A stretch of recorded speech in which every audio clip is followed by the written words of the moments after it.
Super Smash Bros. Ultimate is the by far most packed Smash title ever, thanks to the fact that every playable character from the 20-year-long history of the franchise is coming back.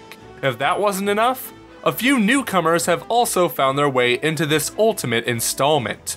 Well, that is after you unlock all the characters from the original N64 roster and all the way to Super Smash Bros. On Wii U and now Ultimate, which will definitely take some time. So today we'll be taking a closer look at the characters inside Super Smash Bros. Ultimate.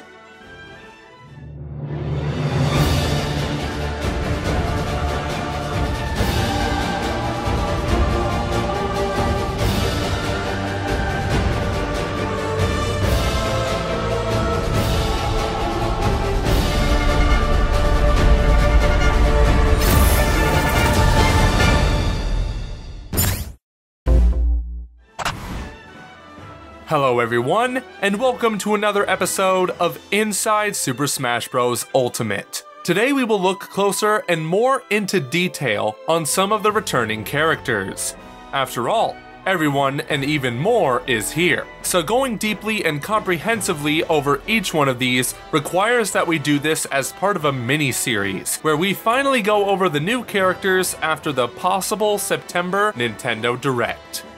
As such, in this first part, we have decided to cover the following franchises found in the game: Super Mario and The Legend of Zelda. Let's begin with The Legend of Zelda, as this is the franchise that has gone through the most changes despite not receiving any new representation so far in Super Smash Bros. Ultimate. Link was long due for a change, and luckily with Breath of the Wild we got a brand new and more importantly radically different hero. For one, as he is proudly sporting his blue champion tunic as his main option, though the green tunic of the Wild is still there for everyone preferring tradition over innovation. Another hope we had when the Hero of the Wild Link was confirmed in the March Nintendo Direct was that Link's moveset would be heavily overhauled. Actually, we hoped for two Links, as we saw the possibility of keeping Twilight Princess Link alongside a new Breath of the Wild Link with a radically different moveset and gameplay style involving the Paraglider, the 4 champion powers, and the gravity and time-defying Sheikah runes found in Breath of the Wild. As we all know by now, this did not occur, and Link's moveset has, for the most part, remained the same. With that being said, there are a few exceptions. One of them is the remote detonating bombs. This weapon works rather similar to Snake's C4 bombs from Brawl and now Ultimate, where you leave a nasty surprise for unaware players and then blow them from distance straight in their faces.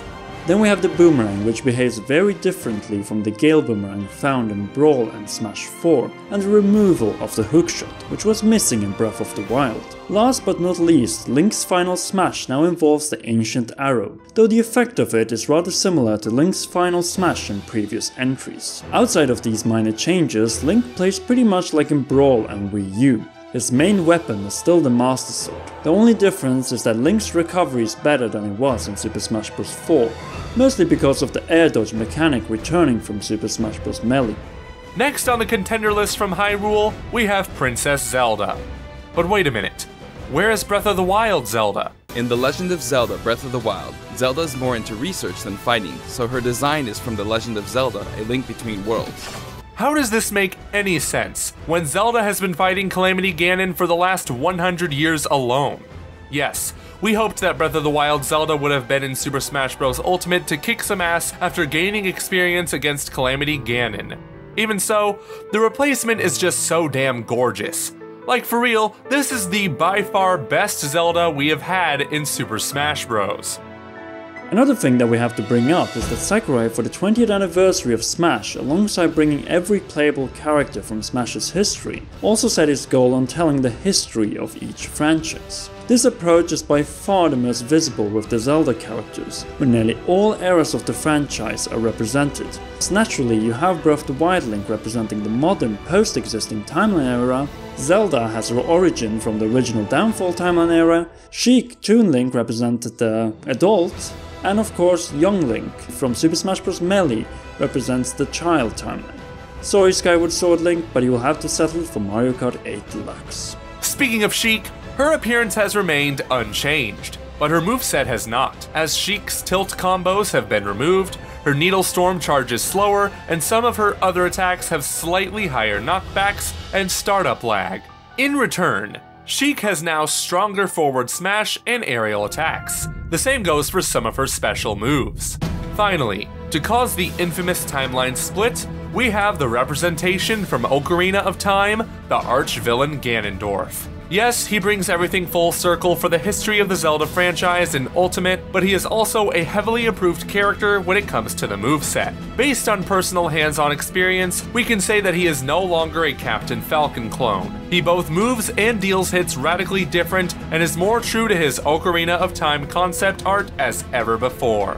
To begin with, he has become much more maneuverable in ground-to-air situations compared to previous installments. He can jump higher, his up tilt is more powerful, faster to execute, and has less ending lag. However, the great alteration comes in the introduction of Ganondorf's sword from the Space World 2000 demo. Yes, Ganondorf's sword is finally usable in a gameplay situation, and let's just say this straight out.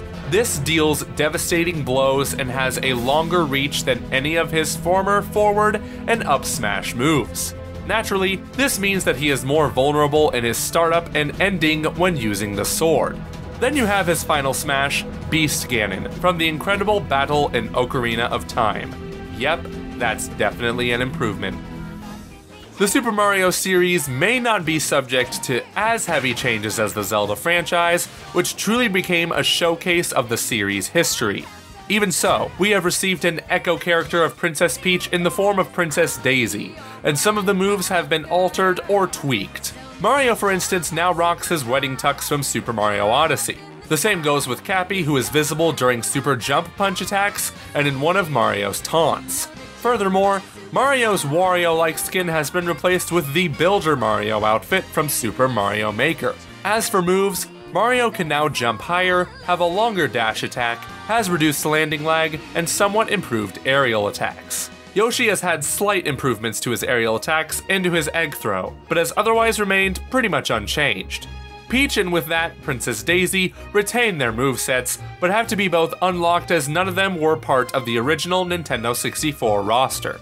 The same goes for Rosalina, Dr. Mario, Bowser Jr., and even Luigi, as none of these characters were found in Super Smash Bros. On the N64. Rosalina, Dr. Mario, Bowser Jr., and Luigi have only slight changes that are not worth going into detail. Bowser, on the other hand, has been heavily improved. He can now transition from the ground to air quickly with the 3-frame jump squat. How could a heavy character like Bowser work in the air? In Ultimate, they improved his aerial game significantly by reducing his landing lag and quickening his attacks. Even his Whirling Fortress attack has shorter landing lag. His armor has also been strengthened to the point where he could resist projectile attacks better. He is a heavy character after all, and what good is that giant shell of his without some protection? His attacks have also been improved, of course, with Pummel being faster and his up throw being more devastating. The biggest improvement has to be his final smash. Rather than just turning into Giga Bowser and playing like a normal Bowser, he levitates behind the stage and deals a fatal blow to any opponent that meets his fist. Finally, we have Wario, who hasn't received any big changes as he's as perfect as he is.